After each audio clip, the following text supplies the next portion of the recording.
And we are live. Welcome back to another episode of the Mecha of Banter podcast. I am this week's host, Nick Haflinger. It's good to be back in the host chair. You can find me on Twitter at Hafy4. We have a great episode for you guys this week. There's a lot to cover, but as always, let's introduce the lads. Starting off with someone who probably had a pretty great weekend. He might have a saying about it or something. Henry, how we doing? Boys, it is such a great week to be a Manchester United fan. Let's go. Turn me up, fellas. The sun is out. It's a cool 41 degrees outside, but I'm warm inside of my heart. I cannot wait to talk about today's episode about the masterclass over the weekend. And quite honestly, I'm so stoked to talk St. Louis City as well. I was so surprised with the performance that we put in. We're down for a good episode this week. It's your boy Hen, by the way. You can find me on Twitter at Henry Wind. And Nikki, you're a little humble in this opening. I mean, back-to-back wins for the boys in blue. I mean, come on, this is crazy. Hey, why do you think I'm hosting? You know, I'm in good spirits. I'm back in the chair again. You know, it's back to normal where it was when Chelsea was winning. But moving on to someone else who's somewhat winning. Winks, how we doing over there, my guy? Somewhat winning? Yeah, pens. Yeah, whatever. By the hair of your chinny chin. Dog. Good God. If this was So you, Mr. Winkleman. if this was you, boy, you would not be calling it even close to that. But You win those. okay. What's up, boys? You got to make it to the Champions League first. But what's up, boys? It's Wings. You can find me on Twitter at LCW21.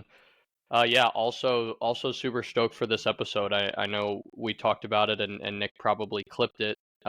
Me saying that I wasn't, and I wasn't. And you know, we'll talk about it. We move. But man, it was a fun weekend of footy all the way around. Watching, you know, United and Liverpool, as well as us during the week, and then St. Louis City too. So happy to be here. Yep, from one mood to the other. Boys, how we doing? Butchie man, how about you start?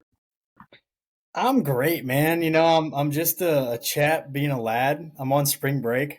It's good to see you, bro. It's really good to see you today, man. Dude, I'm happy to be here, man. I woke up today, 10 o'clock, got my car registered. It was a great day. You know, I'm on spring break. I'm excited to talk about, some games. If we run out of time for the FA Cup, that's totally fine, Nick, by the way. Nah, we're hitting that. No, I'm happy to be here with you guys, man. It should be a fun one.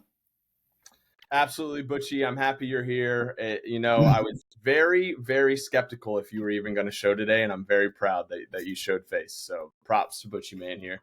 And the last, but certainly not least, my guy Hoover. How we doing, brother? Did Butch say he spent the first day of his spring break at the DMV? Is that? Hey, man. And it was the best day. Believe it or not, Hoov, I got in and out in a half hour. That's impressive because I hate everything about the DMV. Sometimes I hate everything about Spurs. And sometimes, St. Louis performs in fashions that I don't see coming. But yeah, Young Yid on Twitter, Hoov here. Not nearly as excited as anybody else in this chat to talk about today. So, let's rip that Band-Aid. So Absolutely. And like I said before, we have a juicy episode planned. Outline real quick. We're going to talk about St. Louis City, then do a Prem recap. It's really short. We only had 2 meaningful games to talk about. Champions League recap and preview. And then obviously we'll talk about the FA Cup. And then we might have a nice little blind rankings at the end. But fellas, before we get into that, this episode is brought to you by the Spring Cleaner Champions, Manscaped. This season, make sure to groom your carpets and the drapes with the leaders in the below-the-waist grooming. Clear out that winter bush with Manscaped's Lawnmower 5.0 and watch your confidence bloom like the springtime flowers.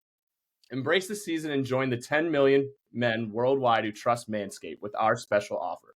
Go to manscaped.com and use promo code MECHA20, all caps, for 20% off plus free shipping. Boys, how's that Manscaped treating you? It's cool. Bro, that lawnmower is different. He said, I'm on spring break. I'm spring I'm telling you, bro, that thing's different. That thing is precise. Extremely precise. I Love still have that. more than the boxers, but I've heard nothing but ridiculous things about them. Job's So ordered like 5 more pairs after he tried Dude, them. so Oh, did yeah. I. They got some like Damn. cooling agent in there or something. That's- Nothing wrong with that. yeah, Nothing that's wrong right with up my that. alley. Been using something from the box every single day. Yeah, Yeah, just about. I also loved like it's not from the box, but obviously like I love their product so much. I ordered like the beard trimmer as well, so you have like the face one, and that's great. That thing's amazing. It's like just as good as like the hedge trimmer and all of that stuff, the lawnmower. It's really good. I'm a huge fan of it. Yup, and as I said before, use code MECHA20 for 20% off plus free shipping. And boys, now let's get into this episode. First, let's talk about St. Louis City. They had a match over the weekend, a 3-3 draw to LA Galaxy. First thing I wanted to bring up was no Lowen. But boys, what are your thoughts? How do we think we played? So disappointed not to get all 3 points after scoring in Dude. like the 88th. Yeah. I thought we were gonna get torched, to be Me honest too. with you. We Yeah. you know, I think actually I don't know if we've even ever talked about it on this podcast.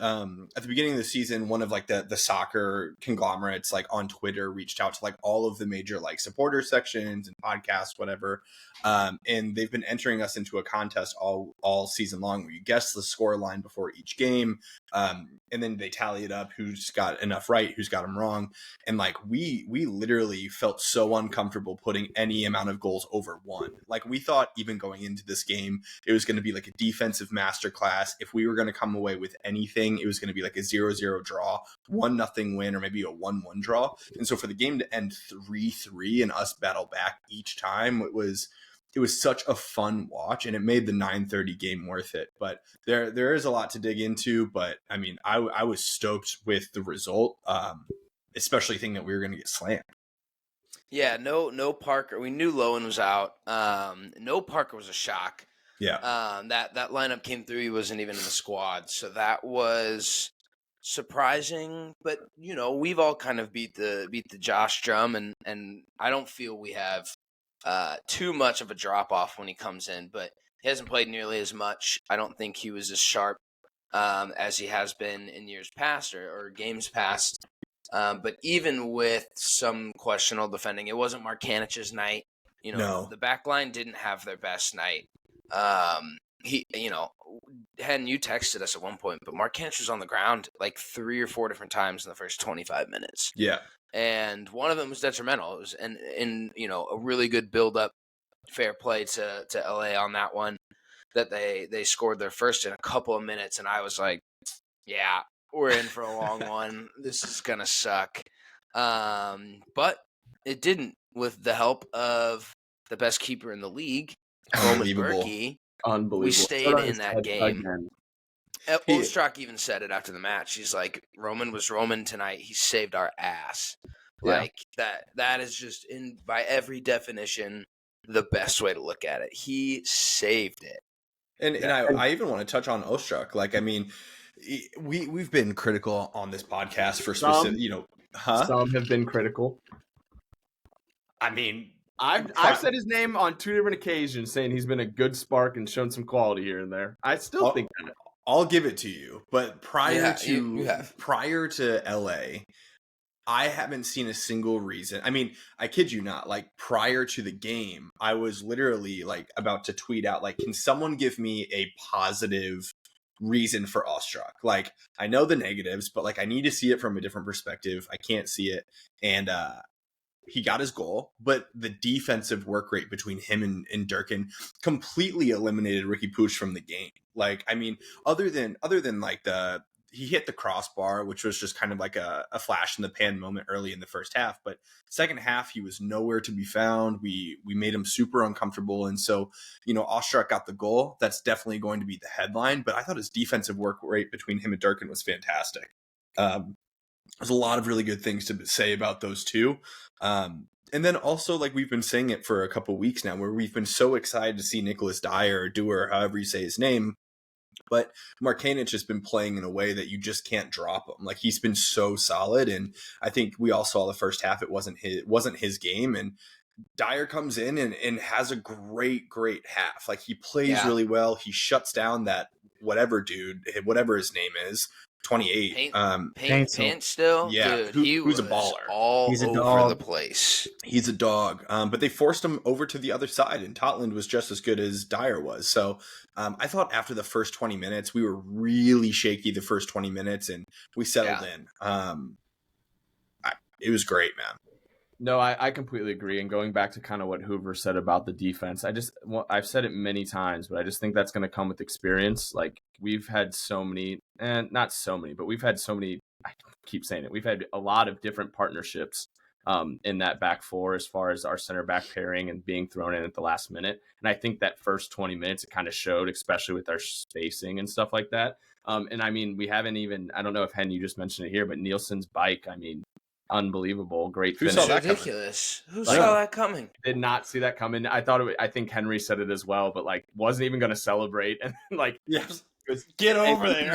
No, Indy like, grabbed completely. Celebrate that. Yeah, I watched. You go. Well, I was just you brought up Indy, and like Indy, he wasn't on the score sheet. He didn't get an assist, didn't score a goal, but like.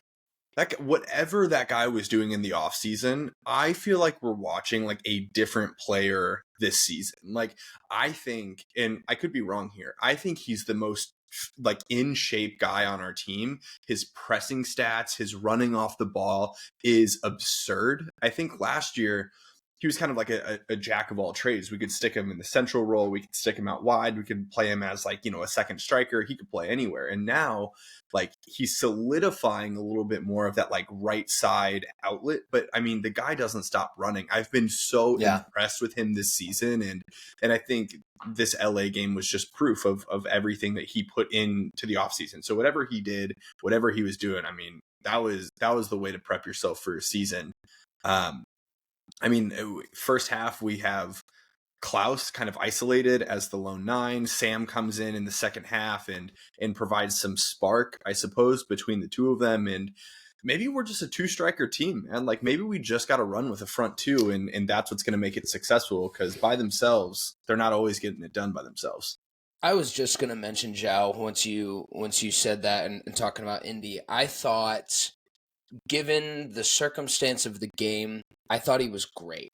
Like, I thought he was getting on the ball in the positions that we've seen him get on the ball. I thought he should have had a goal or maybe 2. He was finding himself in perfect pockets within the box.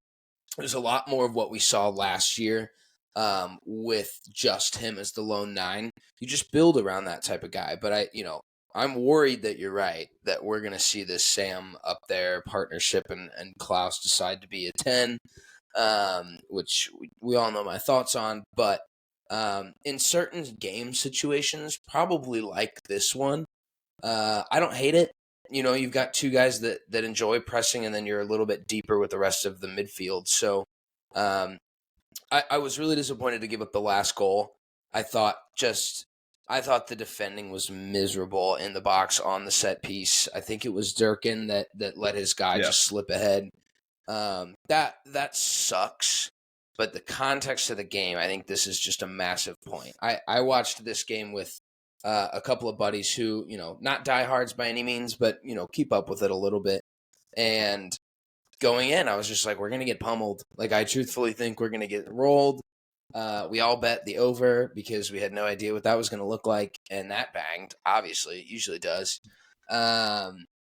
But no, everyone's just excitement around Nilsson's goal, and the late winner I'd already gone home for. But I'm in my kitchen or my living room, like oh, it went in. No, like I loved it. The battle back by all means was extremely commendable, and I hope that just keeps going forward. Like we've not lost a game yet in the MLS league, so that's cool. You like to turn that around. I would love for there to be an extra win in that column, hopefully, coming up Saturday. But against a really good team like that, I've tapered a lot of expectations, and I'm not that mad about a point because I think, ultimate result, that was good. And didn't we have a similar result like this last year to LA? Or was that LAFC where like we went there, we ended up LAFC. and we all were like, we are happy with the point. And we Yeah, were it was like stoked. 2-2, I think. We're Yeah. good with it. Like going to LA, like playing out there late at night, like getting a point from them. Like I'll take that any day of the week.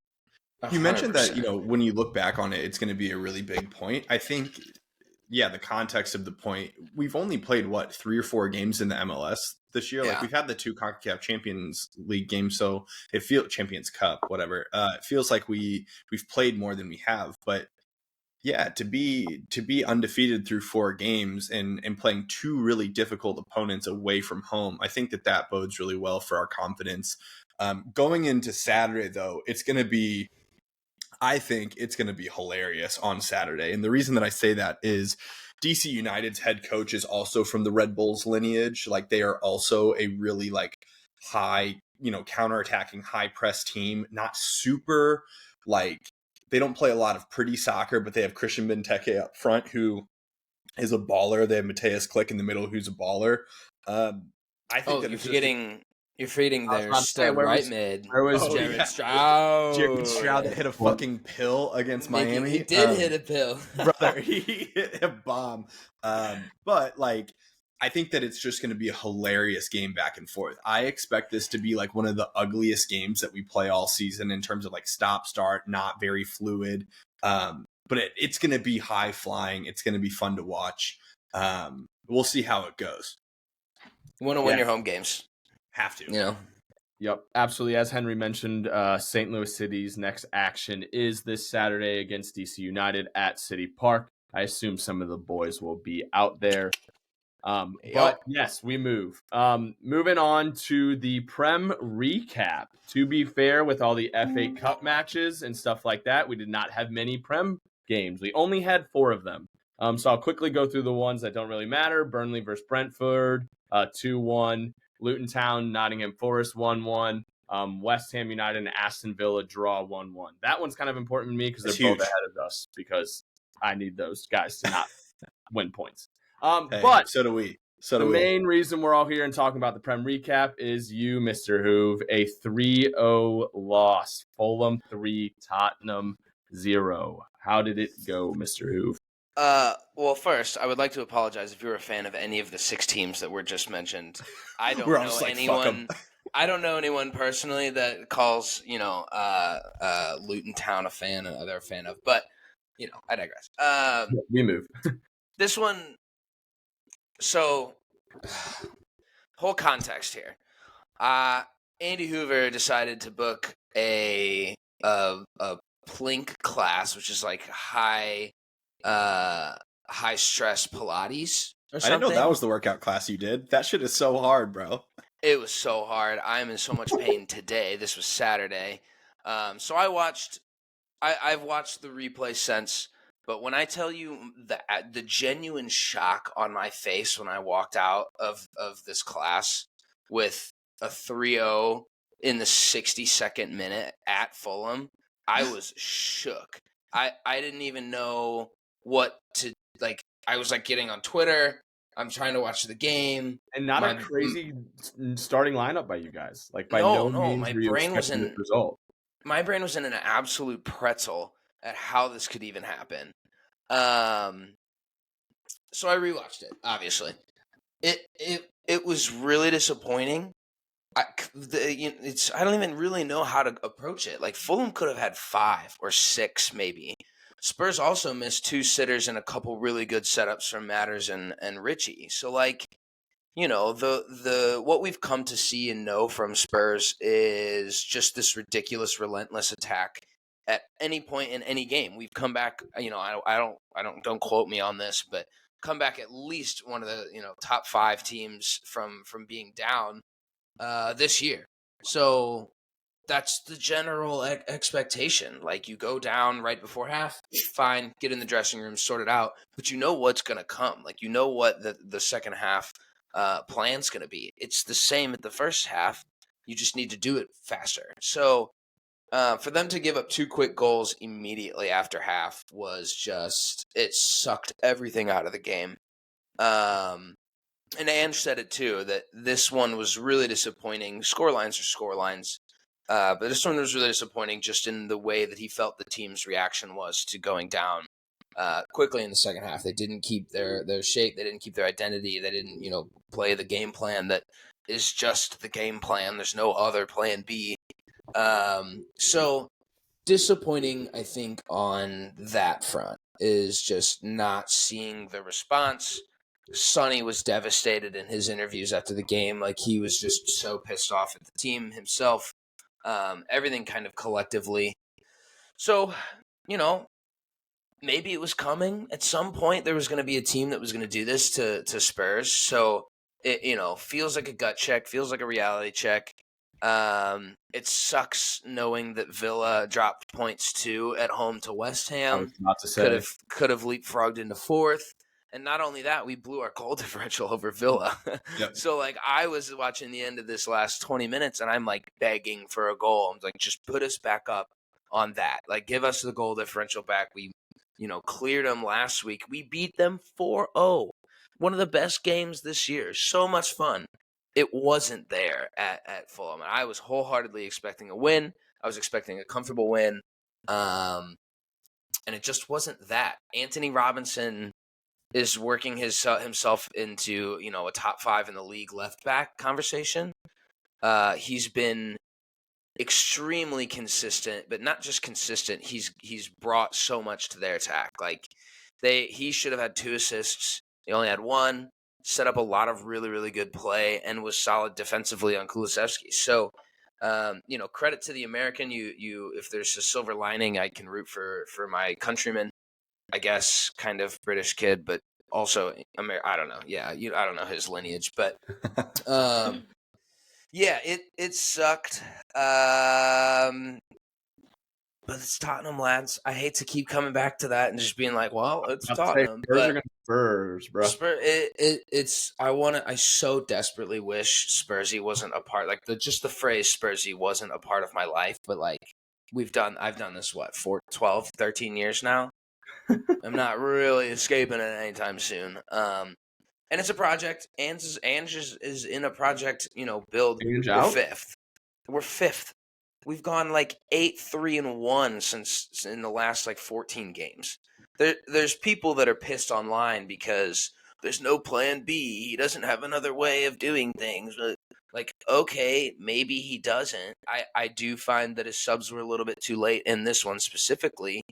But we're not seeing a ton of games where we're having to judge his second half subs because they're playing comfortably, or there is an identity and the guys that are on the pitch are doing it. They just needed, fresh legs. This one was, they needed changes. They needed them quickly. Basuma looked poor. He's not looked great the last few matches. And my preseason agenda. I thought he was going to be a ball. My preseason agenda of saying that he was going to be one of the best center mids in the league this year is crumbling. Absolutely, it looked like a great shout the first 5 games of the season. Oh, we were yeah. I know, and it's great to have those on his day center midfielders. But we need the man on his day way more often than he is. Yeah. So that sucks.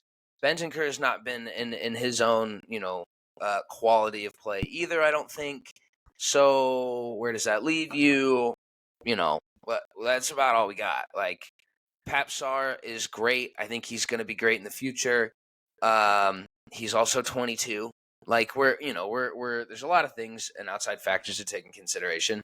But people coming at Ange is just it's insane to me. This is the most fun football I've ever watched. And you're going to have a match like this every once in a while. The way that you play and the risks that you take with the tactics, so be it. I would rather lose one game every 3-0 than, sit back and watch my Antonio Conte 1-0, pull your hair out masterclass against fucking Bournemouth or something that. Just get at them. So it's the most fun I've ever seen Spurs.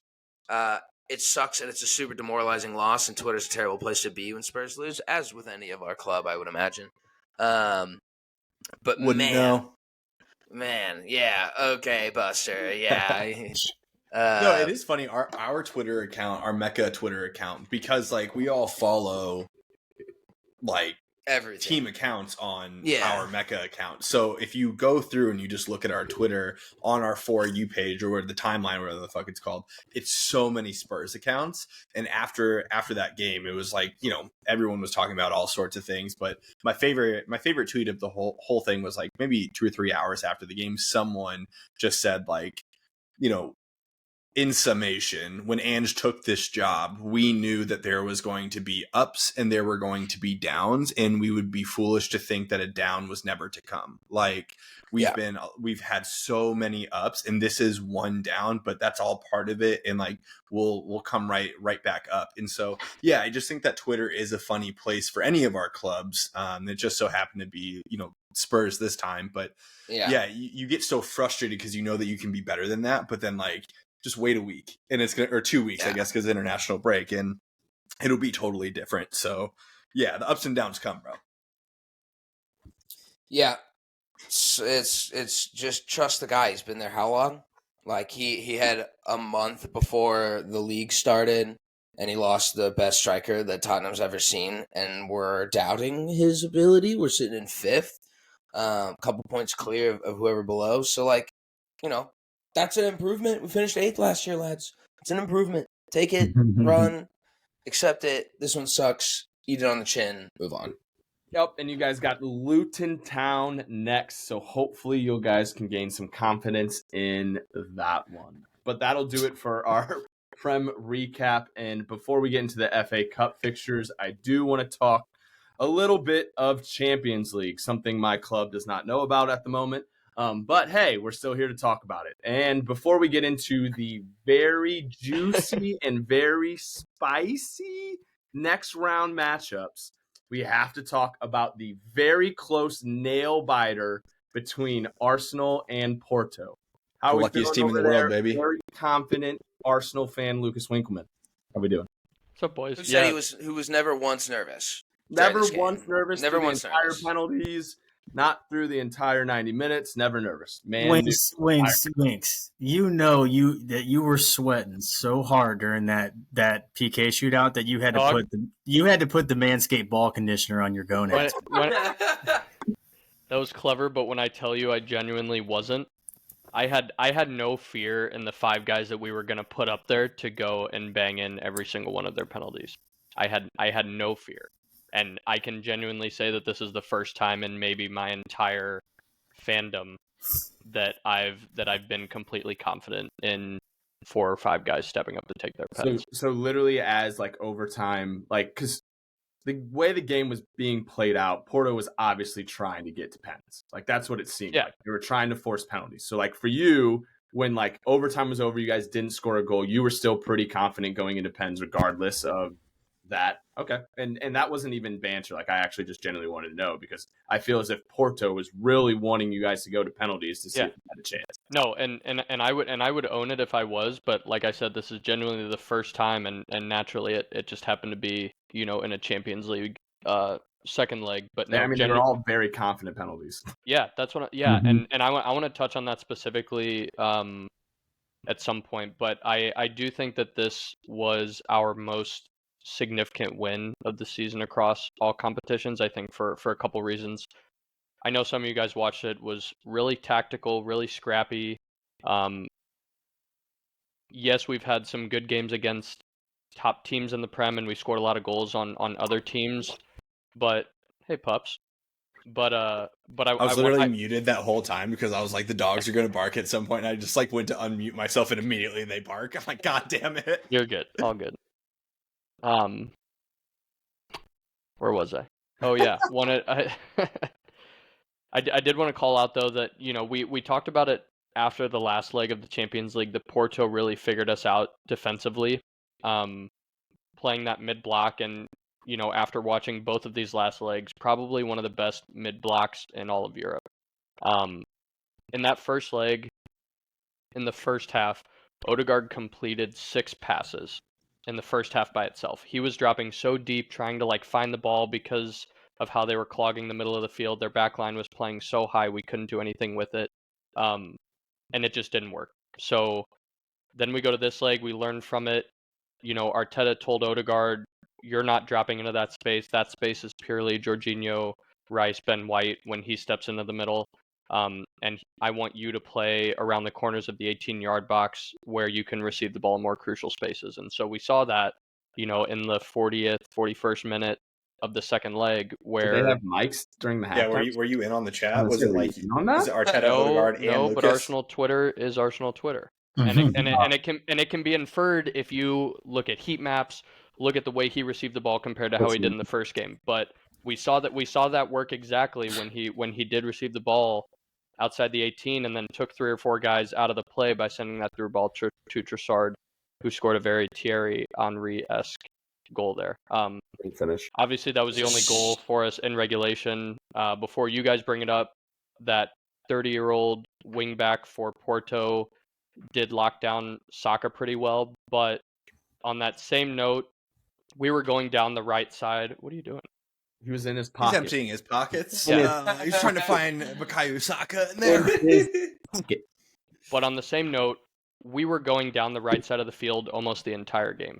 So it was a lot easier for him to challenge Saka, knowing that he was going to have 3 or 4 guys around him if he was to get around him. He did close him down a lot. There were a few times that Saka got around him and made some, less than amazing cross attempts, but naturally our one goal came from the other side of the field.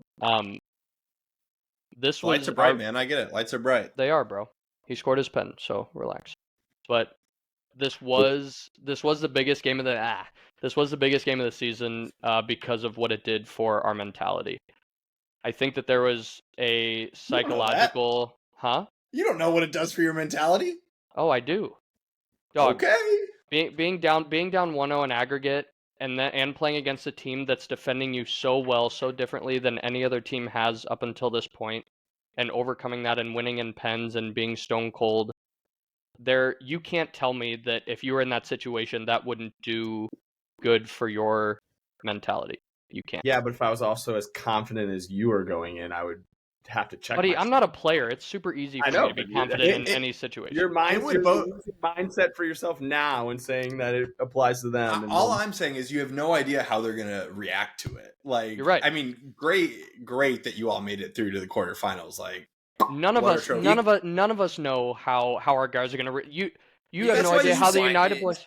You guys are winding up here. Mentality boost. What the hell are you talking about, dude? This is an insane wind up. The minute you catch me defending the Arsenal fan, you guys are so. You guys are on All crack. I'm saying is that you said that this is a huge mentality shift for the group, and I'm like, you don't fucking know. When did I say this was a huge mentality shift? What you just said before. No, I didn't say that. I said that this was the biggest game of our season because of what it did for our mentality versus any other game this season. That's not saying the same thing. What I'm saying is going into this second leg, being down 1-0 on aggregate against a team that on paper we should have throttled in the first leg and the second leg. All of our teams are going to come across adversity at some point. This is the Champions League. It's the biggest stage in club football. So the fact that we scored in regulation, we were slowly breaking down their mid-block, trying to at least, because again, they defended us so well. Then go to penalties and we score every one of ours and our keeper makes 2 saves. You can't tell me that doesn't get the boys fucking stoked, that doesn't improve their confidence in themselves. There's a psychological barrier that was broken after that game was over.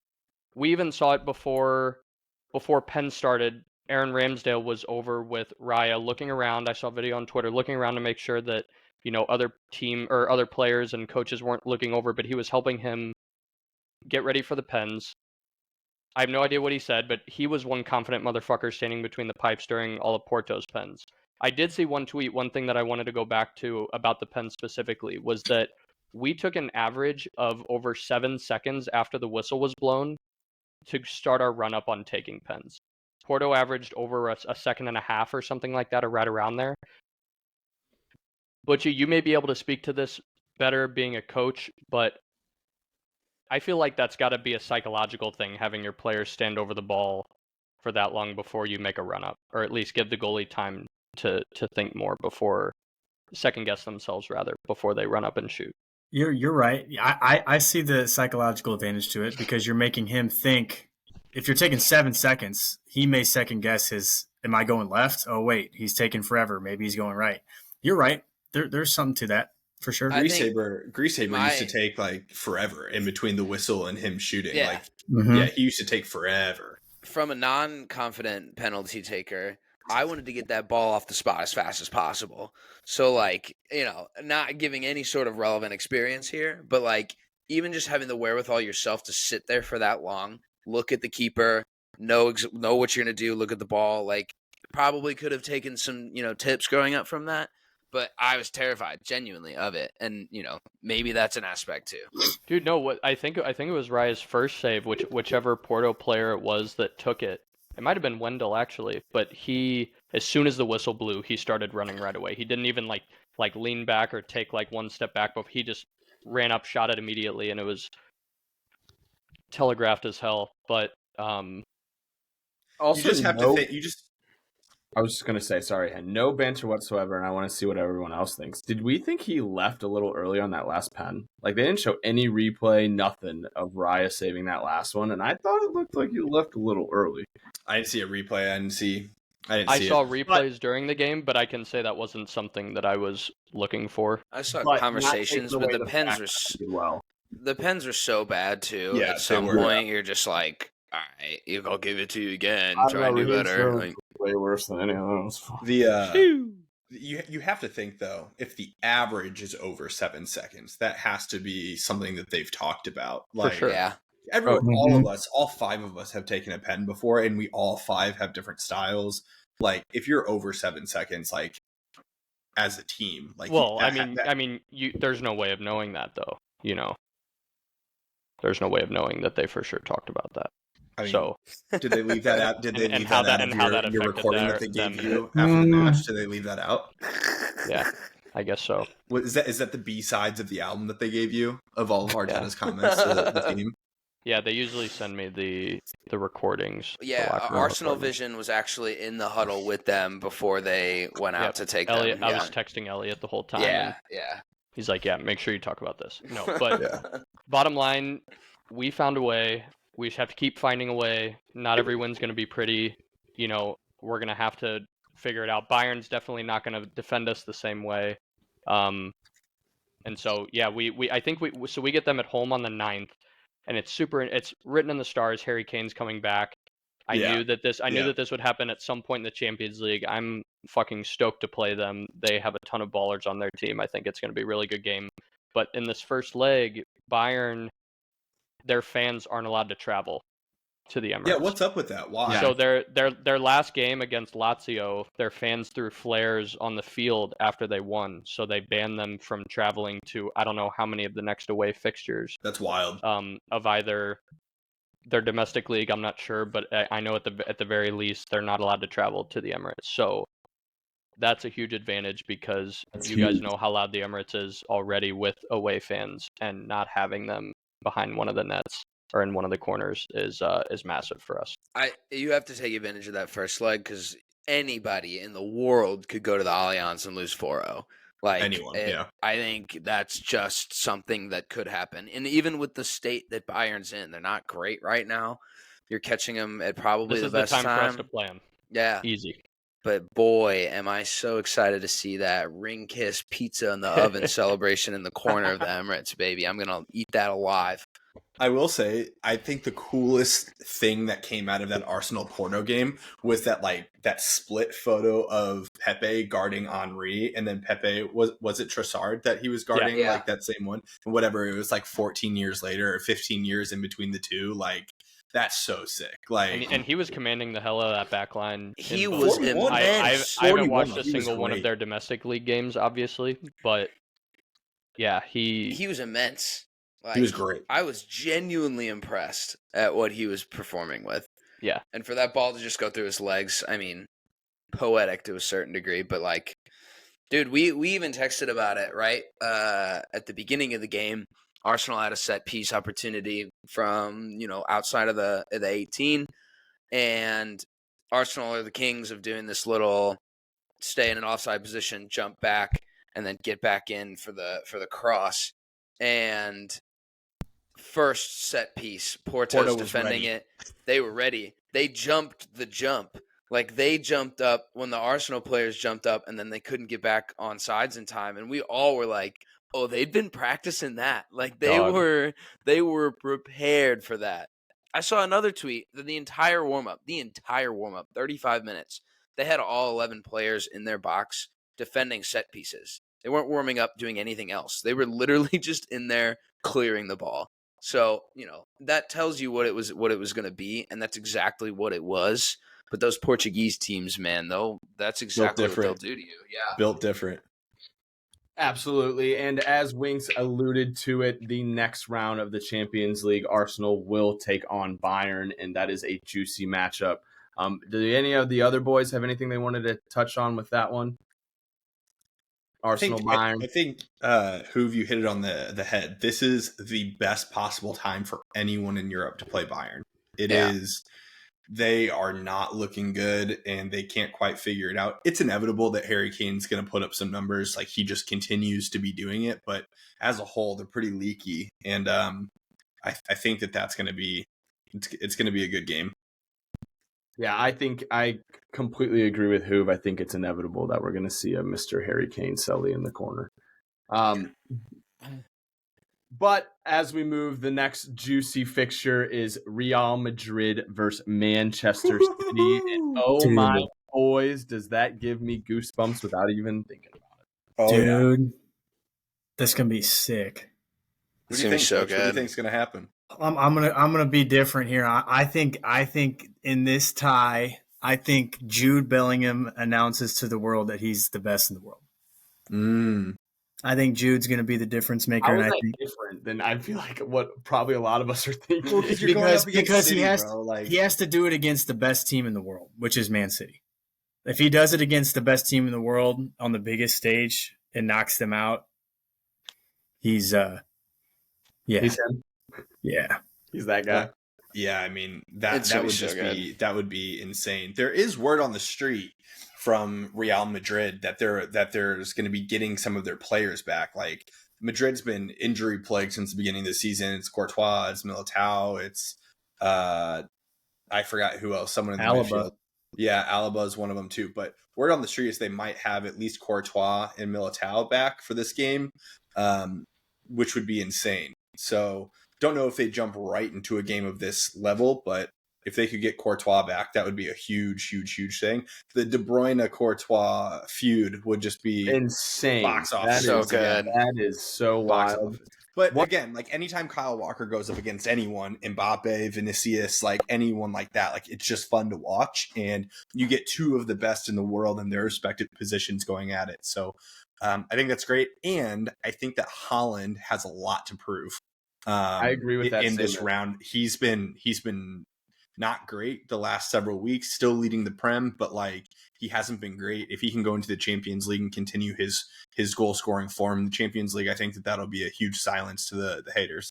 I completely agree. And kind of going off of what Butch was saying, I literally think it's like Jude Holland type of storyline. Like, whoever can have, I know obviously they're the best. Like, there's so many other factors. Rodri's still on the field and Kevin De Bruyne is still on the field. But I think, like, as far as this superstar race for the next generation, like, I think this game will be massive impact on both Haaland's standing and Jude's as far as, like, the next superstar.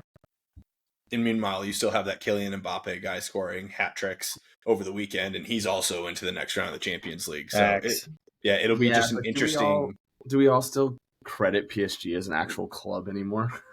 Not really, but like, if they, I mean, I don't know, if they go far into the Champions League this season without, Neymar, without Messi, like without some of these big names that they've had, like, it is a little bit more substantial than in previous seasons. And Mbappe really is like carrying that team at the current moment. So there's going to be tons of headlines about how he's playing Barcelona and he's about to play Barcelona next year, like for Real Madrid and all yada, yada, yada, yada. But like, for the next era of superstars, this is the round to really watch on full display. Mm-hmm. Absolutely. I think that's a great segue into the other fixture, PSG Barcelona. I think this one, once again, is another juicy one. I think we said it before the podcast even started. I think it was Hen, but if all the guys got together and got to pick a Champions League matchup with all these teams, we think we would probably pick something similar. Yeah, So, this is the fixture list at a 1 a.m. FIFA tournament with your boys. Like, who hit it right on the head? But PSG 100%. Barca, I think this one's another juicy one. I think both of these clubs are kind of in turmoil as it is, as far as the business side of things go. So definitely, as far as financial implications, this could be huge for both clubs. Yeah, I think Barcelona is struggling a lot of injuries. I mean, if you look at their bench, like just their bench alone, it's a lot of 16 and 17-year-olds. There's their center back, the starting center back is 17. Now, granted, he's been great. He's been fantastic. He put in a man of the match shift against Atletico Madrid in the weekend, but you don't really trust a 17-year-old like that to like start in the Champions League. You would think that you would start some more experience, but Frankie de Jong might be out. They have another huge injury at the current moment. I can't remember off the top of my head, but him and Frankie went out on the same game. So like there's a lot of injuries on Barcelona side. And then that the further back you get on PSG, the more leaky they get.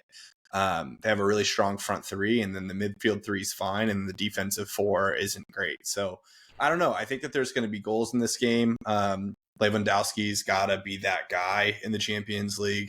But yeah, what a fixture. I think PSG is going to go through on one thing, and I think it's because they have rapid pace.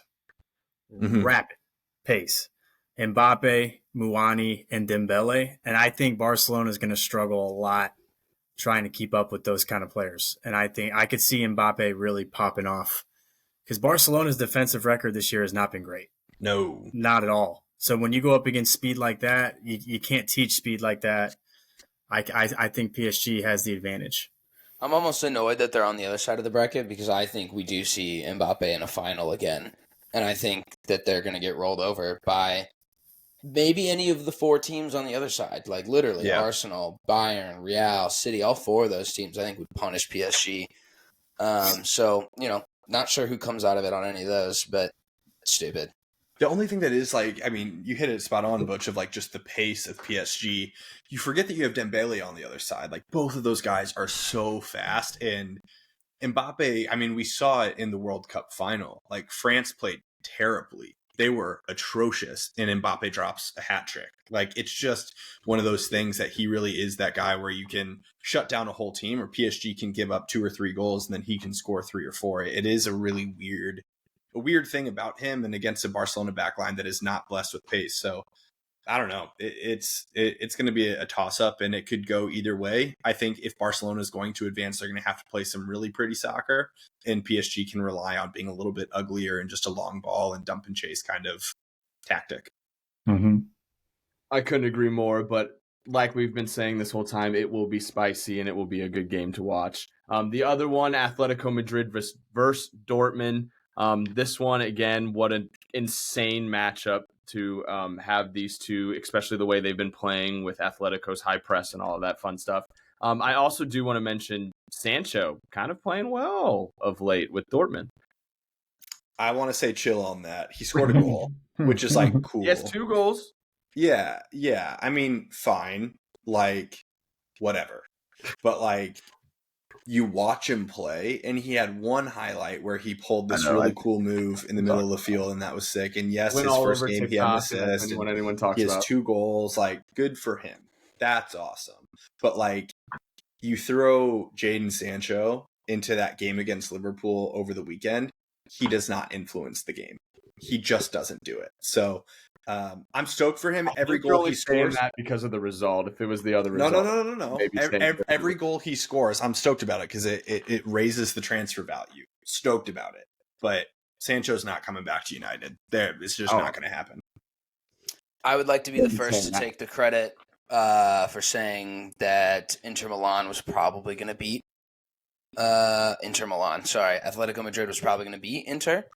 I did say last week, toughest place to play goal up you're ever going to go to is the Metropolitano. And they did exactly what I could have seen coming from a mile away. Like, Atletico Madrid, never really a perennial contender in their own league. They're like a Porto. Like, doesn't matter who you stick them up against, they're going to give you trouble. Those guys are just dogs. Simeone's a dog. They fight for their lives every single match.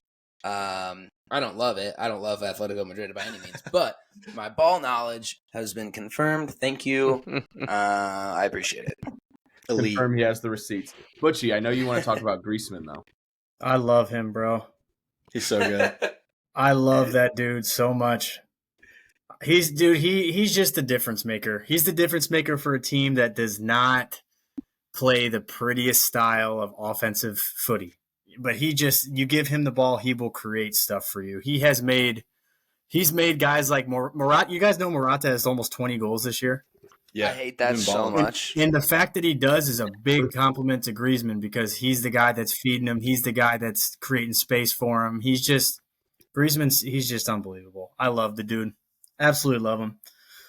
And Simeone's a crackhead, bro. A crackhead. Number one. I want to know how much caffeine his daily caffeine intake is because that dude's a crackhead. Dude, I just feel like those Argentinians are just built different. Like Different. all of them are like that. Like they're insane, man. He pulled a hamstring celebrating the goal, the game Yes, winner. bro. That's what I'm That's saying. what you love to see. That's the good stuff. He's just. I love that guy. I would run through a wall for him, bro. I think they're gonna clean Dortmund. I was about to say, are we all thinking that they're going to be? I think they're gonna clean them. Yeah. Yeah, Mark. I think if they beat Dortmund, I think they go to the final. Ooh. I could see them beating PSG, bro. Yeah. Hot takes, maybe. Or That would be we'll hold those insane. receipts for later. Hold them. It'll be a 0-0 away, 1-0 win leg tie leg against PSG. We should do one of these weeks leading up to the next round. We should do like a bracket challenge. We should. like it. In honor Good of March idea. Madness. I'm in. Happening soon. Yeah. I'd be down. We can talk about it later. Yeah, absolutely. But that is the preview for the next round of the Champions League. And now we will talk about what we all want to talk about. Chelsea beating Leicester in the FA Cup. Leicester, woo! I know that's all what you guys were waiting for. You just wanted to hear me talk about the Blues. But before I give flowers to the performance, because we did win and we are advancing to another semifinal in Wembley, which is exciting and I'm super pumped about. But what an interesting performance. I don't know if you guys fully watched this game, but the first half, smooth sailing. I thought we were in for a pretty easy game. We looked pretty dominant. Yes, some of our chances still weren't going in. Raheem Sterling. But we still looked pretty confident going forward. We were possessing the ball pretty well. I wasn't too concerned. But whatever goes on in our locker room at halftime, I'm pretty sure the announcer says, are they passing ketamine around or something? Because like when they come out of the locker room, they look completely different. And I don't know if that's coach. A lot of people are coming at him because like whenever we come out at halftime, we do not look great. But we obviously, Diassi scores the best goal he's had all year on our own net, which is just out of complete nowhere, insane. And then another goal goes in with a great finish a few minutes later. And by golly, do we have ourselves a game. Didn't think it was going to come down to that. The big things I want to talk about, and I kind of mentioned it before, Raheem Sterling. What you want to say, Nix? Talk that shit, baby. I genuinely, when I say this, I think that this performance by Raheem Sterling was one of the worst I've ever seen by a Chelsea player in a very, very, probably ever. And the thing that really bugs me about it was we made multiple substitutions and still kept him on the pitch. And at the end of the day, that has to be on Poach. And I know every time he talks about Raheem Sterling, he brings up experience. He brings up that he has that leadership quality to him. But what the hell is he doing when he plays? He is so bad. It is insane. He can't hit the goal to save his life. The thing that blew my mind the most was when he took the penalty from Cole Palmer. Mm-hmm. Like, that is what Poach is defending him for, is his experience. And like, I know you're in a little rut and I know you want to find goal and I know you're a very selfish player, but Cole Palmer has not missed a penalty yet this year, and Raheem Sterling has more missed penalties than made. So where does that, in an FA Cup when we're up 1-0 and we have a penalty, Cole Palmer should be taking it. Raheem Sterling misses, absolutely atrocious. And then he pulls Mudryk, who has a decently good game going. I think he's actually bringing stuff forward in our attack. He's sliding into the middle of the field. He's collecting the ball. He's taking it at pace. I think he's doing well. And what happens? He brings on Chuka Mecha. Yes, he scores the game winner, and so does Madwicki. But like, his subs, like, I think anyone would have scored it at that time. We had 10 players against a championship side in an FA Cup where we have them pinned down. It didn't matter who was on the pitch. We would have scored a goal, I think. But I think the people that he put on and the timing that he put on were not the right decisions, and it made the game close. I think Raheem Sterling should have been taken off at halftime, and he was atrocious. I don't know if you guys got to watch much of this game or have any comments on it, but that's pretty much all. Nick, can I say something, bro? Yeah. I don't want you to get upset. Okay, let's hear it. Okay, but low key, I think Poch is a weenie, bro. I think he's a weenie, dude. I genuinely think his halftime talks are like, hey, guys, I think we just got to create more space. And, hey, Raheem, you're doing a great job. Bro, I think he lacks a nutsack, bro. Yeah, I mean, I need to get on whatever Winks is on with this halftime, like being in on these halftime talks, because I have no idea what Poach is saying during those. And I almost agree with you in some sense, Butch. I still stand by give him a full year. Am I sitting here saying Poach is our guy, he's the next man? Absolutely not. The decisions he's made in game for me have not impressed me at all. But I still want to give him a full year because we haven't given a manager an entire year to figure out our club, and we're still very young. Here's one more thing though. You talked about Raheem taking the penalty, right? Yeah, and then the free kick as well. But keep going. But all of this comes from the manager. Right. You're right, 100%. Because you don't. I promise you, bro. I do this with high school every game before we step on the field. Okay, I know what you're about to say. Who's taking what? Poach comes out, he has said it multiple times, and in multiple different instances, he allows the players to select who takes the penalty. See, that's a huge mistake. And but he swears by it. That is how I coach. He says he's done it for years in the past, and that's what he said with this one as well. I think Sterling's that guy that's like, if I win the pen, I take it. And that's what I'm saying. Like, that's where, like, I agree with you, Butch. Like, he allowed Sterling to be in that position to make that decision when he should have never been there in the first place, in my opinion. And Sterling really is one of the most selfish players I've seen in a long time. You want to talk about toxic Twitter? I've seen probably 20 still frames of just Raheem Sterling with like 2 to 3 guys on him, a guy wide open with a tap-in goal, and us not scoring from them. And it blows my mind.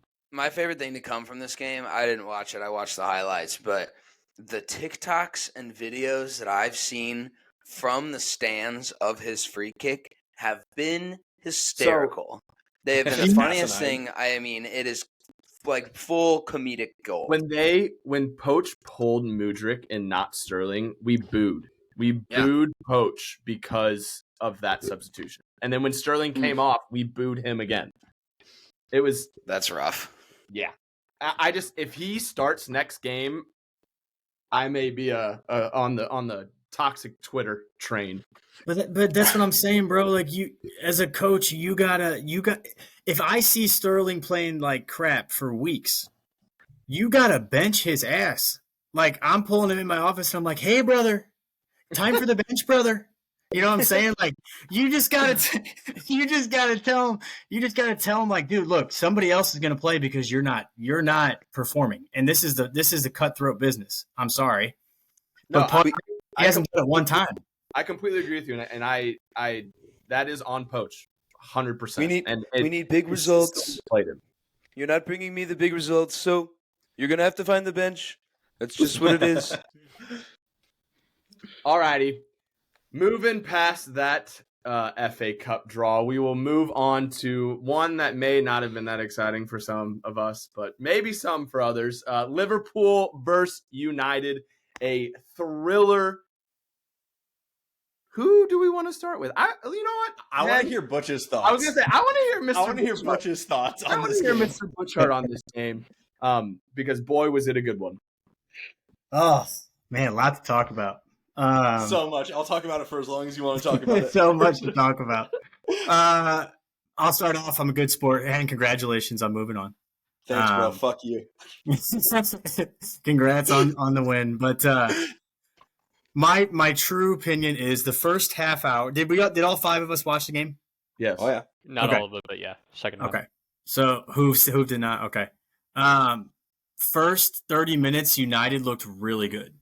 Really, really good. And what? Yeah, dude. Mainoo is a stud, bro. But what United did really well was, if you watch that first half hour, they executed. You could tell the game plan was executed perfectly, because where did they keep attacking? Liverpool's right side. Joe Gomez was stepping into midfield or bombing forward, and United just kept penetrating the right. And there was third man runners, there was overloads. I mean, freaking the center backs, Van Dijk and Kwanzaa, they were screwed. I mean, they were literally like, what's going on? Like, they're getting in behind every 20 seconds. They just keep coming back. Dude, yeah, because the third man runners, they couldn't track anybody. Nobody in the Liverpool midfield wanted to defend the first half hour. It was like a slap in the face, like wake up call, like, hey, dude, like, United showed up, so we got to show up. And then you could kind of, with Klopp not starting Connor Bradley. Well, he's got his reasons for Gomez over Bradley, in terms of like Gomez is stronger, and I think that strength showed on the second goal when he did not foul Bruno. It was just man strength, and he won the ball. And then, you know what I'm saying, like, but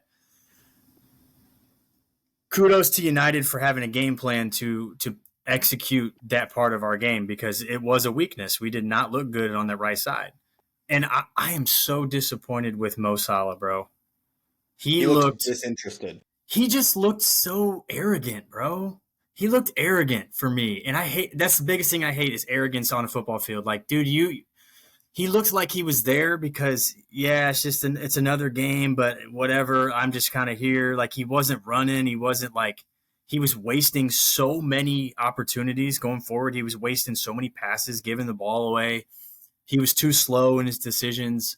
It was just hard to watch from our best player of the last half a decade, you know? So, but, you know, this game could have been 7-7. Can I just throw that out there? Like, going to pens, if it went to pens, it could have been 7-7. Like, there was so many chances to score, and it was either like a crazy good save from either goalie, or it was a terrible finish from the field players. Like, Onana had 2 really good saves, one on Darwin, when Darwin hit an absolute nuke near post and he somehow like palmed it out. And then Keller had 2 point-blank saves, one on McTominay and one on somebody else, that should have been goals. So there could have been like 14 goals in this game. But I mean, still a 4-3 scoreline is 7 goals is absurdly fun to watch already. But I think McAllister's an absolute baller. Alexis McAllister, I'd say besides Kobe Mainoo was great, but besides him and McAllister were the 2 best players on the field. Rashford was wasteful, and then he had a great goal at the end. I thought Rashford was a little wasteful, like Salah was for Liverpool. Hojlund, I was with Dobes. So Saturday night, me, Dobes, and Griff went and saw Dune 2. Movie was lit. Hope you guys saw it. Movie was lit. Great so movie. we went and saw Dune 2, and we're sitting there, and Dobes is like, dude, I hope you're ready for the Hojlund show tomorrow. Rasmus Hojlund. Bro, you're crazy. Rasmus was great. Bro, he didn't do dick. Rasmus was great. What did he do? Did you see how many times he took both center backs out of the game? But he's a striker. Did he have any clear-cut chances to score? He had one great shot that keeper saved, and then he didn't get any service the rest of the game. But off the ball, he created the goal by dragging both Robertson and Van Dijk out of position, and then he did it again on McTominay's shot that Kelleher saved. Like, he occupied the space so well. And then also defensively, he was the one that initiated the press, which is why you guys were shitting yourself the first 30 minutes of the game. Like, it was all Hojlund starting the press. Like, he was insane the entire game. I'll give you the off the ball stuff. I'll give that to you because I'm a big fan of off the ball. But if I'm a striker, an $80 million striker, you better have more than 1 or 2 shots in 80 minutes. You can't fault him for that though. Like, if you watch the way that we played, even you said like all of the attack came from that right hand side of Liverpool. That's why Rashford, Garnacho had so many chances, because like they were overloading that side. Hojlund was pulling the center backs away from the space so they could overload. Garnacho, like literally for the first goal, Garnacho tucked into that space because Hojlund took Van Dijk completely away from the space. Mm-hmm. That's why Garnacho was where he was. So it's like, it's all the intangibles. And then also like a couple minutes into the game, McTominay fucked around and gave some bullshit pass. And you saw Rasmus. I did see that. Screaming. I did see that. And we're like, 14 minutes into the game. And I'm like, brother, that's what I'm talking about. Yeah, I did see. I respect Hojlund for that. Chill on the Rasmus hate. You chill on that because Rasmus was great. But he pulled him. He pulled him in 71 minutes after him not playing that well in front of him. Hold on. Hey, we could talk about that too. I'm happy to talk substitutions. I'm happy. No, I don't. Hold on, Nick, don't poke the bear, bro. Well, let's talk subs. Poke the bear. I have that. Okay. Let's talk subs. Any bear. I'm just saying, Hojlund was pulled out of the game because he wasn't playing that well. Because he's coming back from injury. This was his first game back. I did forget about that. He did miss a month, so I understand him getting pulled. But can I just say that? How do I put this nicely? Bruno Fernandes is a bitch, brother. I hate, bro. He's so good. He's so good on the ball, but he's a bitch. Best center back on the field by a mile, bro. Brother. Best center back on the field. Brother. Dude, the amount of bitching and moaning that comes from Bruno Fernandes, like, it hurts me to see because of how talented he is when he has a ball at his feet and he can create some absurdly amazing passes out of nothing. But, like, he's trying to bitch at the ref for the second goal. Brother, that's not a foul. It was a foul. It's not a foul. That's just like grown man strength. Bruno's like what, $140? Joe Gomez like 190, throwing his shoulder to shoulder. I mean, yeah, you're gonna fall. That's a foul anywhere else on the field. They proved it like 3 minutes later. They called the foul at the halfway line. That was less contact than that. I don't think it was a foul. The commentator said it best. It's a 50-50 ball. Mm-hmm. If you get called the foul against you, the team is saying that's never a foul. Mm-hmm. And then if you don't get the foul called, the other team's saying that's always a foul. It is the perfect 50-50 thing. If the foul was called right there, I think Liverpool fans go, ugh, and then the game just keeps going. Like, no, true. I see it 50-50. I just wanted to throw that out there. He's is that the last thing that you're able to say before? Like, yeah, he is a bitch. No. But no, dude, honestly, what happened with your subs? Like, you took off some big guys. I think some big players were taken away from the game. What were your thoughts on the substitutions? If I can talk about one sub, I've said it on previous episodes that I have no idea how this man has 13 goals. Cody Gakpo. Dude, how does he have 13 goals? Secret agent. Brother, he is not it. I'm sorry. He's just not a Liverpool player. I think not even a little bit. And you like Nunez that much more than Gakpo? Nunez does so much more. Yes. Like Henry talked about Hojlund like running and creating space. Darwin is in the top tier of that. Running, creating space, making runs. Run a goal. Brother, Darwin has 18 goals and 12 assists this season. 18 goals, 12 assists. I would take Darwin in a second at United. I would take him. You put Nico Jackson up there. He does the same. Oh, my God. Bro, I was about ready to tee off. I swear to God, we were playing golf Saturday, having a Saturday Furta. And I'm literally on the tee box. And as I'm like getting ready to hit the ball, Nick's telling me that Nico Jackson is better than Darwin. I swear to God. Whoa. You said Nico Jackson. Dalton Griff thought. That was never said. Dalton Griff heard it. You said. said if he was on Chelsea's side, Nunez, he would look exactly like Nico Jackson. Stop. That's what I said. Now I'm just getting sidetracked, man. Gakpo's a secret agent, though. Ten Hag spent all this time recruiting him just for him to sign for Liverpool so that he could fuck up continuously. Dude, honestly, kudos to Ten Hag. I think he had something planned there. He's like, we're going to go after Gakpo, and then they take him. Big brain. That's every player on my club. But hey, Henry, I'm going to add one more thing before I turn it to you. And I was texting Dobes and Griff during the game because, of course, they were giving me shit the whole freaking game. And at the end of the game, after the result was done, I was telling them, I've never really seen, in my opinion, back-to-back just terrible individual errors from a Liverpool team under Klopp's regime in a big game like that. Because the third goal, yes. What'd you say? I said Carius. Champions League final. That was like 6 years ago, bro. Going to the Klopp regime. It's like 6 years ago. Never seen it. Well, biggest stage. Only maybe 2 times in 7 years, but it just doesn't happen very often from Klopp's players. And Darwin's decision to play a square ball in 35 yards out from his own goal was just mind-boggling.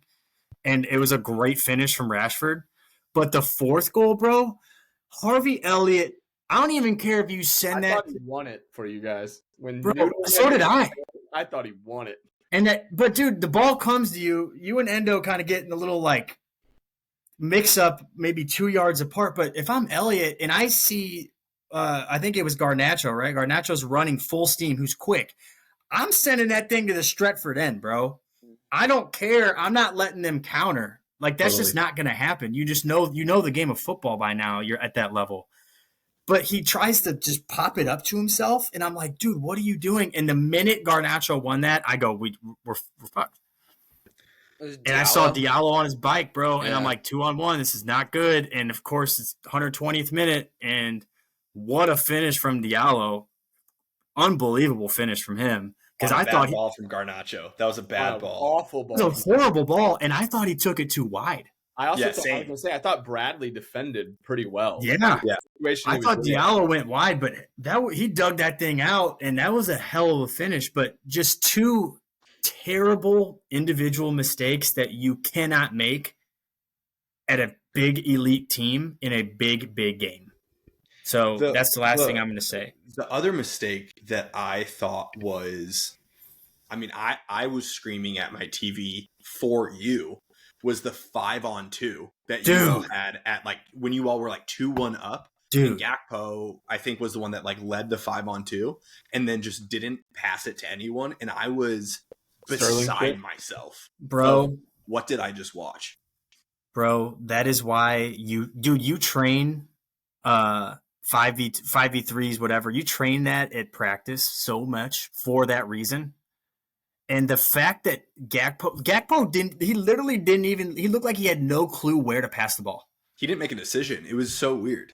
He's like, I've got too many people to pick from, but you should be good enough at that level. You play for Liverpool, my boy. You got to make some sort of executing pass that's going to lead to a chance when you have a 5-on-2. And that pissed me off. I'm so glad you brought that up. God, my blood pressure is high. Fuck. Most weeks when you're not here and we don't talk about Liverpool, I'm stoked. I'm so happy. I'm like, I never want to talk about them. This week, I have time, man. I have so much time. I have so much time to talk about Liverpool this week. What does this mean for Klopp's legacy when they can't get it done in big games? Oh, bro, on his final season. Oh, snap. We've already won a trophy, bro. And we got 2 more to play for. Oh, how many trophies are I know Winksy's boys are playing for a few trophies. Nick's team's playing for 1. And United's playing for 1. Is that correct? Am I wrong? Mm-hmm. I'm sorry, bro. I didn't purposely leave you out. But we've already won 1. We're playing for 2 more. Strays for no goddamn reason. He hasn't said a word in 20 minutes. So you said legacy, dude, we could still win 3 trophies this year. I also appreciate that Klopp was just classless after the match, just like calling out reporters for asking stupid questions, storming out of the post-match conference. That's the culture of that club, Henry. Stop, It's just crazy, Nick. man. Nick, stop. I don't get it, man. Henry, hold on. Can I say something about that real quick? You say whatever you want. Like I said, I got nothing but time for Liverpool. No, here I love Jurgen. I love the guy, but I do think that I know this is like nowhere near the extent of a professional coach and a high school coach, but I've had to be interviewed like a dozen times in my career so far by the St. Louis Post-Dispatch. I could never in my life imagine looking at one of those reporters and telling them to like walk away and tell them I was stopping the interview. Like, I just think that's very disrespectful. And I think as a manager or a coach of any level, you have to be prepared for any sort of scenario or question that's going to be thrown at you. So walking out or saying things like that is disrespectful, and I don't really stand for that. I'm gonna be honest. That's my true. And then storming out of an interview, calling people out of shape, and then storming out of an interview isn't exactly my goat. I wouldn't classify that as my goat. Yeah, I don't like that at all. But that's just my personal like value as a human being as to who I am. The best part about all of this is that Antony scoring a right-footed goal. I was about to say we haven't even talked it yet. It's gonna be on the dock. There's just no way around it. Yeah. Oh, it's so good. Selly so much harder. Oh my god! I was expecting to, like run into the crowd. I kid you not. So badly. My phone dinged not even 20 seconds after the goal from Dobes immediately texted me. Immediately. And he's like, motherfucker, you let Antony score. Oh my God. I'm just sitting there and I'm like, this is the worst thing that could have happened is that Antony draws level, going and takes it to extra time. I'm like, hey, can we talk about Rashford's miss though? Bro. We can talk about whatever you want to talk about, Butch. Hold on a second. I was just going to say this. I've never seen Rashford miss that open of a chance in my life. Go back 2 years, bro. Watch the 2022-2023 season. You'll see a lot worse. Bro. When he was I thought that was it. I'm like, that's it. Last kick of the game. And that would have been that would have been everything. If he scored that goal in like last kick of the game, it would have been out of this world. I just couldn't believe that he like dragged it. I was like, oh my God. Because I had been texting Dobes like, hey, Rashford, he just doesn't look like as sharp as normal. Like, and then of course he ends up scoring in extra time anyway, but I was just blown away. I thought that was it right there. I was like, oh my God. He should have gone near post for sure. Can I have my flowers quickly? I'm not going to talk your ears off, but absolutely. I think that this is the start of a dynasty. Oh, I'm kidding. I'm so kidding. I'm so kidding. But no, bro, I'm kidding. But here's the deal. I feel like I've been very realistic over the last couple of seasons with Manchester United and not, winning a lot of big games and not having a lot of trophies over the last couple of years. I can think back to my recent fandom. Let's just go back 3 to 4 years. I think this was the most excited I've ever been in a game in the last 3 to 4 years. The only other game that comes to mind was the Barcelona Europa League game last year at Old Trafford whenever Antony scored again for the game winner. But you go back a couple. Are you saying going into the game you were this pumped for it, or was it? No, I'm saying like during the game. Yeah, okay. I thought that we were going to get. I was going to say I was pretty sure Dobes and your guys' vibe. No, I was not confident at all. Yeah, and especially seeing the lineup that Liverpool put out, like it was strong. The only person that you could say is like that you wouldn't have as a normal starter is like the other center back Kwanzaa. Like, yes, you would prefer to have a couple other guys in there, but everywhere else was strong. And I was like, fuck, we're it's not going to be great. But yeah, literally the first 30 minutes, I think that was accurate, Butch. I think that we were everywhere. I think that we made Liverpool shit themselves a little bit. McTominay gets that goal 9 minutes into the game. He very easily could have had another that he missed, and then he also could have had another if Wan-Bissaka let the ball go. There's a chance even before the goal that Wan-Bissaka tried to like slide in and shoot, and McTominay would have had a late run on goal again. I, throughout the game, was so excited with United, minus the last 8 minutes of the first half, when not only did you score 2 goals, but you also had that 1 goal called off from Endo. And then also the first 20 minutes of the second half. I mean, between 50 minutes and 70 minutes, I don't know if we touched the ball. I mean, it was classic Liverpool, 2-1 up. They're just going to strangle this game. United looked disinterested, and then we get a spark. We make some subs, and you see Maguire and Antony coming on, and I was like, fuck me sideways. This is not... It was like, this is going to be awful, and it actually worked awful. out. The fact that he just said spark and then Antony Maguire Yeah. blows my mind.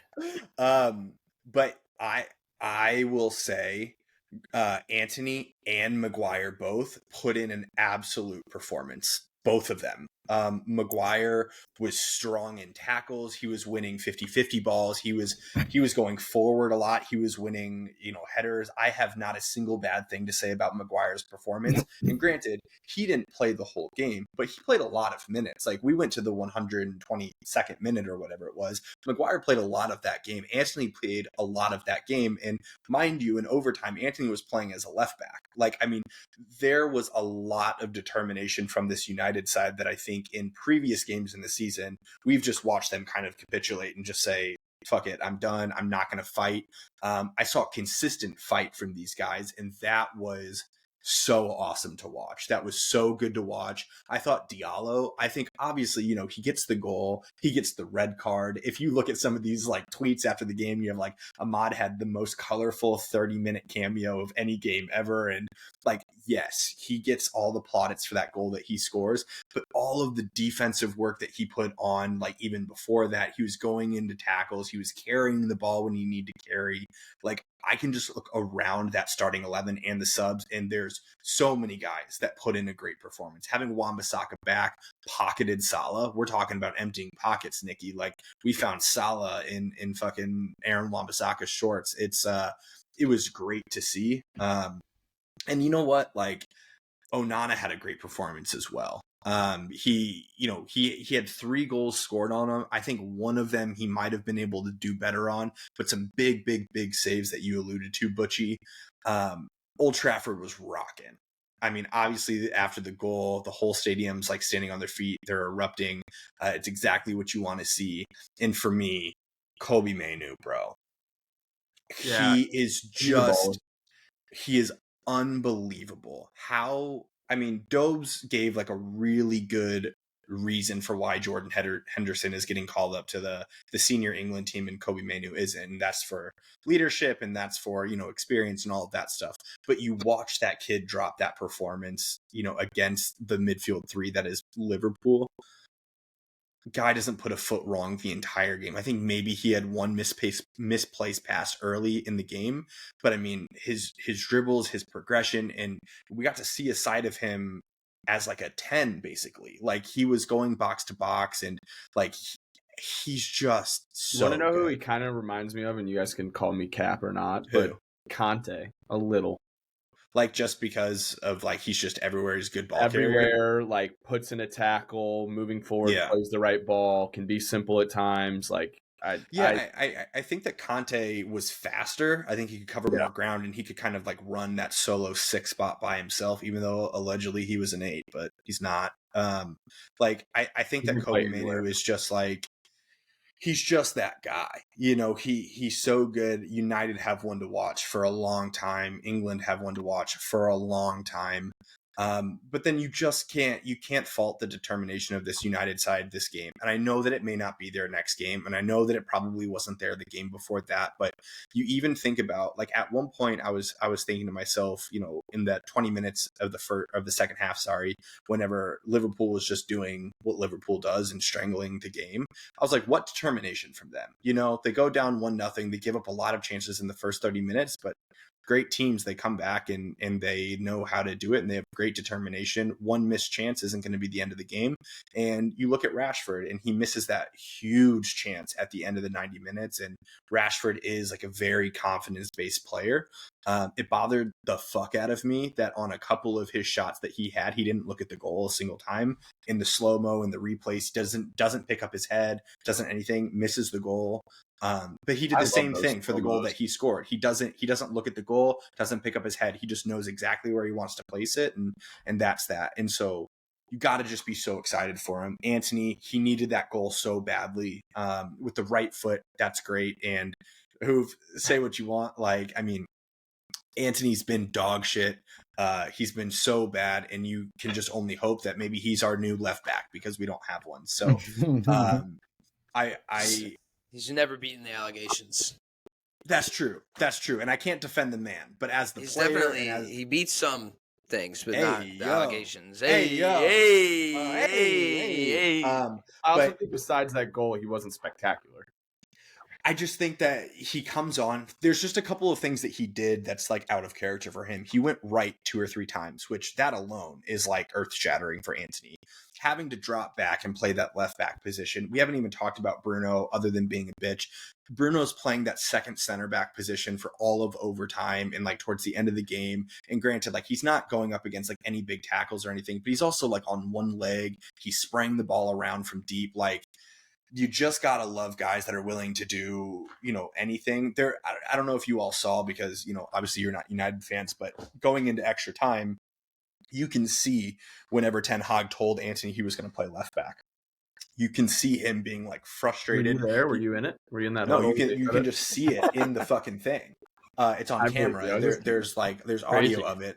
So you see him and he gets frustrated. You can like see that he's like, what the fuck is going on? And then he performs, and then after he gives the post match, and he's like, of course, like, I'm an attacker. I want to attack. That's what I want to do. But if the manager says we need you here, the team's more important than me. And I'm like, that's what you want in a player. So I know that I said I'm going to keep it short. That's what I'll say. I will go back and watch those highlights sometime in July and be fucking stoked. So I was really excited to see that.